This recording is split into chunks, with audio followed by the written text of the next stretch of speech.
Guys, it's right, Kitty.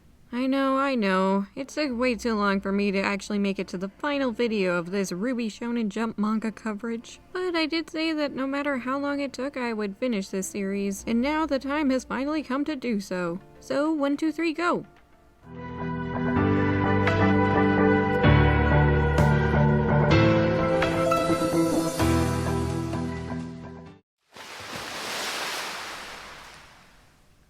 Chapter 17 begins with shots of the Vale cityscape. All seems well, but then the ground begins to rumble, and the big explosion that Roman Torchwick was setting up goes off.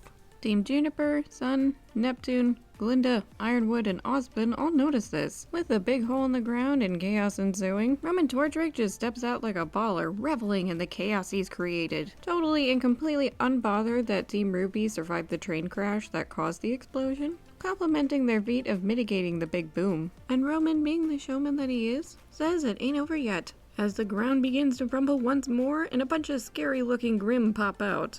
I do really like the composition of this panel, as it does really convey that Team RWBY is outgunned against an overwhelming force, as they're so small compared to the Grimm force that's coming through and even Roman. So this is definitely shaping up to be an intense fight. RWBY understandably looks bewildered at this, as Roman explains the moment they failed to stop the train, they failed to stop him, since the explosion was meant to induce panic and lure Grimm into the city. I just love how much of a showman Roman is here, where he's like, alright, you and your kingdom are doomed, now it's time to play. So the Grimm start attacking immediately, and Team RWBY is fighting back, trying to stop the hordes. Sadly, as Roman Torchwick is enjoying himself way too much, Team RWBY is quickly getting overwhelmed from an ever-increasing number of Grimm. Especially RWBY, who almost gets her head taken off by one. It looks like it's all over when John and Bira step up and save her from the Grimm. Ren, Nora, Sun, and Neptune all show up as backup to help the rest of Team RWBY. While RWBY is relieved, Roman is very confused, as he doesn't hear any more screams of terror, nor does he see any more Grimm popping up. The manga then cuts to Glinda and Ironwood explaining what happened, where they knew that Oobleck had known instantly where Ground Zero would be, enabling him to send out a warning for all civilians to evacuate, and to board the Elysian military ships in the area. Roman doesn't know exactly what's happened, but he has a strong suspicion that Oobleck had something to do with it, which makes Roman extremely pissed off. I like the subtle yet visible creases to his face that Bunta added. That really sells Roman's frustration, which continues as RWBY speeds to be above Roman. She doesn't know what's happened either, but no matter what he tries, she says, Huntsman will never lose.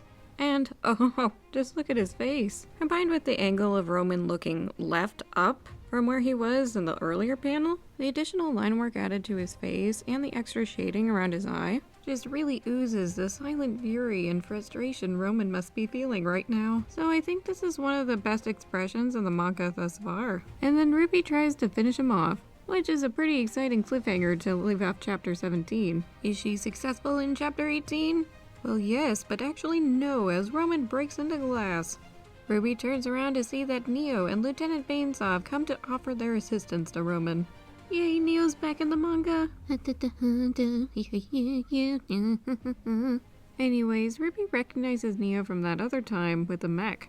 Roman chiding her for interfering, saying if she and Banzai interfered, they'd be the first one to die. Which, I mean, dang, that just shows off how pissed he is. Guess they did nothing wrong here, they're just trying to help you dingus. Blake and Yang then step up to the plate to take Banzai and Neo on, while the rest of the student body that showed up deals with the remaining Grimm. RWBY does call out to Blake and Yang out of worry for them, but Weiss tells her to let them handle it, as she tries to come down upon Roman using her ice to try and hit him, saying that Roman Torchwick is theirs to take down. RWBY snaps back into focus because of this and refocuses her attention on Roman, who says, "Do your worst, little red," while looking freaking insane. Like that's almost a Yu-Gi-Oh face right there. It then cuts to Neo fighting Yang, who's trying to raise some bullet hell, trying to hit her, but it doesn't seem to be working. So Yang opts for a different approach, breaking the ground in front of her to try and reduce Neo's visibility. I'm liking the strategy here. It means Yang isn't just blindly charging into a firefight, going around the debris she threw up in the air to attack Neo from her blind spot. It does kinda work, as Neo is forced to defend with her umbrella,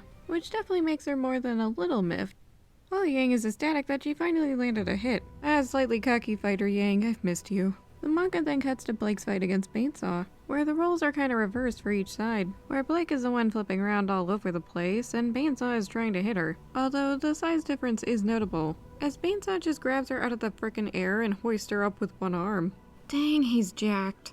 The lieutenant then questions why she's even here, considering she's a traitor who turned on her own kin. Blake then uses her semblance to break free of his grip, using what I think were the ribbons tied around her arms to temporarily restrain him. While Banesaw broke out of this easily, this gave her a split-second opening to charge in, so kudos to her for that strategy. Then the manga cuts back to Ruby and Weiss's fight against Roman Torchwick. And I gotta say, I like how Bunta made it apparent that time passed in the manga, because clearly the combatants are not in the same positions they were before the manga switched perspectives. It brings a comfortable flow to 3 different fights happening at once. When I thought about this, I was reminded of RWBY Volume 5's penultimate fight. You know, the one where a lot of the heroes and villains were fighting in Haven Academy's main hall. As whenever these episodes jump between the individual fights, time was paused for the fights that weren't happening on the screen, which led to some pretty clunky choreography. So when the focus drifts back to them, they're still in the same positions as before. And the characters hardly, if ever, interact with the other fights, making it seem like they're fighting in different dimensions despite being in the same room. It's so obvious you can just see characters not moving in the background. Simply put, I'm glad Bunta Kinemi did not do this. Is not pausing time for the fights that aren't being shown just makes the action flow better. The fight between Ruby, Weiss, and Torchwick is better as a result. You can even see Roman and Ruby jumping through panels trying to fight each other, which is pretty freaking cool. After all, Bunta is pulling out all the stops for this action. Ruby then finally catches up with Roman, asking him to give up already, cause didn't his big plan already fail? Roman's like, you would have me give up? Kinda rambling that his side does appear to be losing and their defeat inevitable. Weiss does take this as a surrender, saying to Ruby that they should get him tied up, but Ruby definitely sees that there's something off in the way Roman's acting, telling her teammates to wait, and something off there was. As it seems like in this moment, all the screws and filters that Roman had in his brain just popped off. Cause oh boy, does he look freaking insane here. He's like, don't be ridiculous!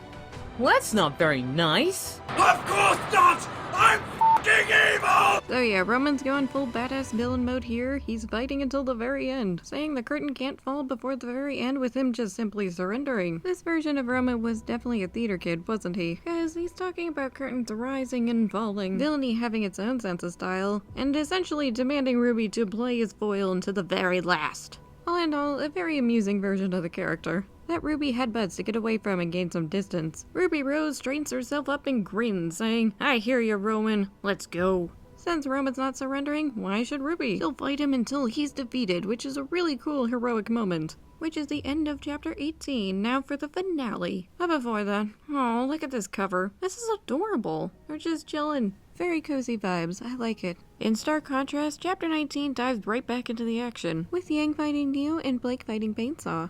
And Ruby and Weiss continuing their fight against Roman. Which I must say, Roman is holding his own pretty well against the two of them. Even with getting injured. In a split-second reaction time, Roman points his cane at the ground and fires, creating just enough of an impactful smokescreen to where he actually sent Weiss flying. It looked like it really hurt, as he sent her flying several feet into concrete, looking like a madman all the while. Then it just becomes a 1v1 with Roman and Ruby trying to hit each other. Him mocking her about not having Weiss by her side, as without her semblance, Ruby has no hope of hitting him, no matter how speedy her attacks are. And this made me wonder something. Did Bunta decide, since he wasn't able to adapt Volume 3, to just give Mercury speed to Roman? As although it's been a while since I've watched RWBY the show, I don't remember him being this fast. To be able to dodge Ruby's speedy attacks in quick succession, but correct me if I'm wrong here. Not that I mind him being buffed like that, because this version of Roman is very entertaining. He makes this manga super engaging. Back to it, Roman kicks Ruby in the stomach, sending her up into the air. And he is mega gloating here. He's like, reality is not some sweet fairy tale, little girl. That she's alone and capable of precisely nothing.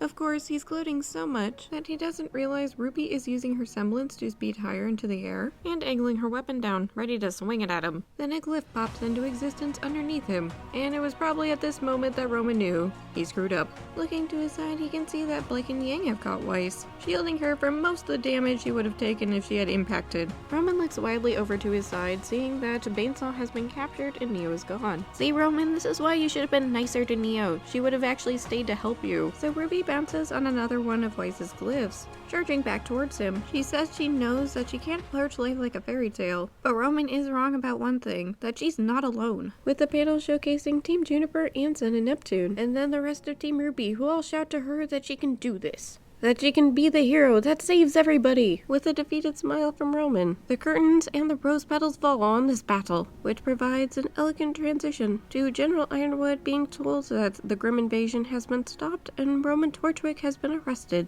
Ironwood then turns to Ozpin to have a conversation. Then there's this awkward pause before the general gets to the point. He asks the professor, "Did you expose these young women to such dangers, knowing it would work out that way?" And Ozpin responds with, did I?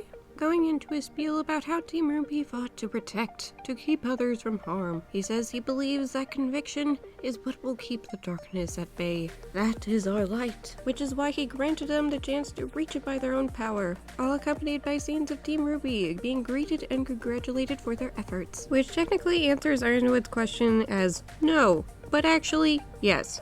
Sort of cryptic response suits the earlier version of Ozpin well. Ironwood retorts by saying that sounds like a load of naive idealism. While Ozpin says he doesn't disagree, his answer does imply that he wants to hold on to some sort of idealism, an innate heroism. Then the manga transitions back to Team RWBY, who are looking over the Veil cityscape atop a rooftop, contemplating everything that had happened to them. And this is where the manga decides to do a little bit of a fourth wall break, where Weiss, Blake, and Yang are basically like, this conclusion feels far from conclusive. There's way too many open plot threads and stuff. RWBY says, that's okay though. She knows she can't approach life like a fairy tale, and perhaps there's no such thing as a hero who saves everybody. But all of us are going to be heroes who help people.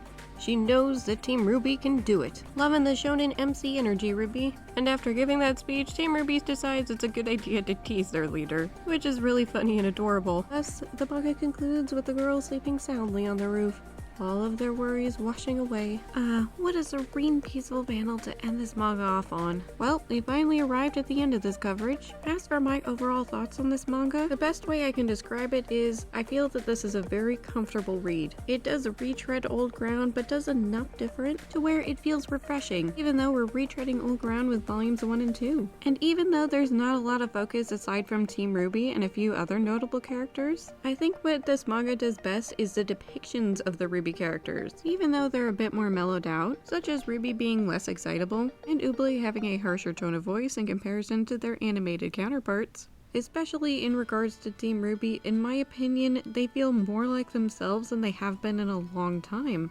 Like RWBY wanting to be a hero as in a fairy tale, or Weiss wanting to be a strong and capable huntress, like being kinda quiet and solemn, carrying a lot of weight on her shoulders, and Yang being a wonderful, bubbly big sister. So I'm very glad to see that Yang and RWBY are sisters again, and this team actually feels like a team. This manga got me to remember that I actually liked these characters. I can't say I liked any of them after that dumpster fire of a scene in Volume 9, where RWBY offs herself while her so-called friends and family stare her down doing absolutely nothing. I wanted to throw my phone against the wall. I really, really did. So thank you, manga, for not doing that at all. Of course, I can't forget about the main man, Roman himself, either. I honestly think he's the best he's ever been in RWBY spin-off material. His evilness and his showmanship are just turned up to 11, and it's super entertaining to see, acting as RWBY's foil throughout almost the entire thing. Now, I gotta talk about the negatives here, of which there are expressly two big ones. One is that the manga is not very conclusive with its story.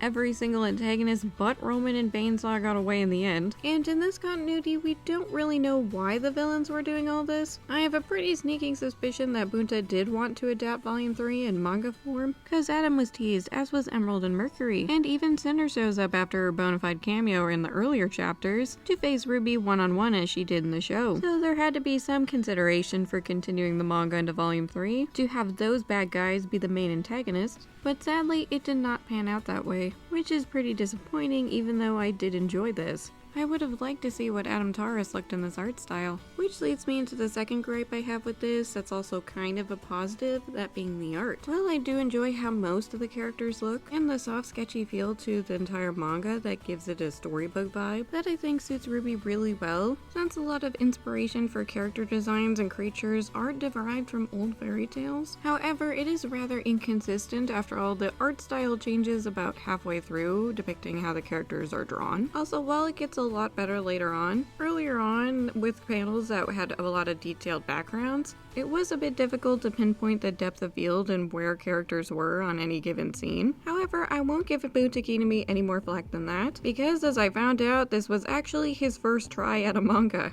I could not find anything else before RWBY the official manga, having only 3 credits to his name as a writer and artist since last year. Everyone starts somewhere, and I hope Bunta keeps it up, because I see the potential for greatness here. As while there is some bad looking panels in this RWBY manga, there's also some really beautiful looking ones. Curiosity got the better of me, and I even checked out his Alice-on manga. I could see a noticeable marked improvement from when he worked on RWBY, with a lot more depth of field and better detailed backgrounds, though I can definitely see the potential for greatness here. So in conclusion, if you don't mind the open-endedness of the story, or slightly inconsistent art from a beginner mangaka, I recommend this one for the pleasant nostalgia trip remixed into a shonen and the depiction of the characters. With that, this exceptionally long overdue series has finally come to an end. I did enjoy covering this series. What are your thoughts on this manga if you've read it? Let me know in the comment section down below.